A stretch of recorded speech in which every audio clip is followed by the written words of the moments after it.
So starting the test drive in this Enclave here, decent pickup for a Turbo 4, especially for this to be such a heavy vehicle. Higher displacement as opposed to the 2.0s we're used to in the Equinoxes, the older Equinoxes, the Terrains, and then the Blazer. But I like how the 2.5 gets up. Now when it comes to comfort, even in this preferred trim with the leather red interior, it's still very comfortable in here. The ride is very nice. And again, the 2.5 turbo is relatively quick for most people that are going to be in this segment looking for a vehicle like this. But let's see if we can do a quick pull getting on the interstate here. No one's behind me, so I'm going to give myself some room. Here we go.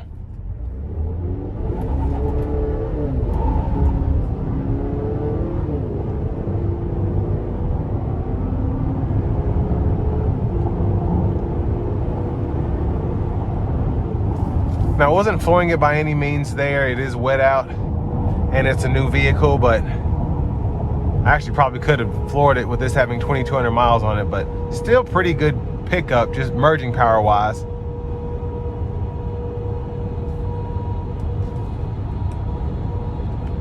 Now we do get adaptive cruise here, so I have that on. And you get the lane keeping system, but it's not a lane centering assistant.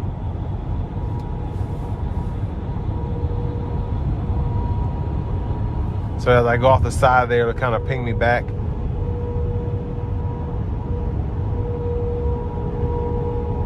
But overall, again, ride quality is fantastic. Very smooth ride coming down the road here.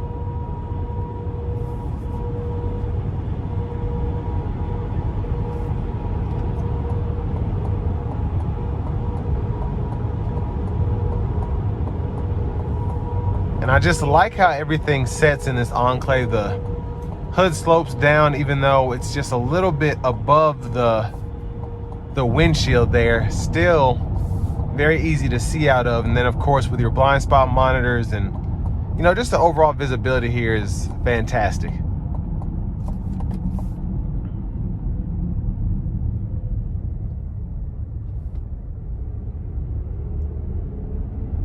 Now I want to give one more thanks to Chevrolet Buick GMC of Murfreesboro for allowing me to review this Enclave today. I'll leave a link below in the description. If you're looking to find the best price on one of these closer to home though, click on that second link down below. It takes just a minute to fill out your information, and I'll make sure the local dealers are fighting to get you the best price on this or whatever new vehicle you might be interested in. Now in terms of the competition, I think the Toyota Highlander, just in terms of having a 3-row SUV that's relatively affordable and one of the best sellers on the market. I mean, there are other competitors. You think about the Pathfinder from Nissan, and then even the Explorer from Ford. And then maybe a good competitor would be the Lincoln Aviator from a luxury standpoint. But for this to be under $50,000, I think it's a pretty good buy, just because you get the looks and the elegance of a Buick Enclave, but you're not having to pay that high sticker for the Avenir. And then if you want to go up to the Avenir, you can, but screen's pretty much the same here. It's a little nicer on the interior. You get the cooled seats and all of that, but I mean, this one, how it's equipped, just having the adaptive cruise standard, having that power package, I'd probably buy this before I go up to an Avenir, just because I'm saving probably $15,000 off the sticker price.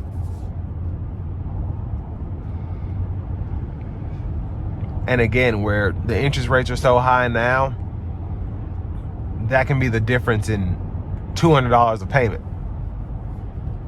So if you're getting priced out in an Avenir, you might look at this and be like, you know, having a sunroof isn't worth that extra $200 a month, or having this isn't worth paying this much more for the vehicle. And I do think this is a good trim to be in, because you don't really know what the Avenir has over this unless you're looking at it. But if you put two Buick Enclaves next to each other, they're pretty similar. And again, unless you know what to look for, you'll probably be like, yeah, I think they're both nice. You're not going to think, oh, this one looks terrible compared to the Avenir. So again, that's just why I think this is a good buy and a kind of a good place to get in if you want a Buick Enclave for Traverse money. But I mean, ride is good, like how it drives, loves the space, or I love the space, so can't really complain about anything. With all that being said, this will bring me to the end of my review of this 2025 Buick Enclave in the preferred trim level.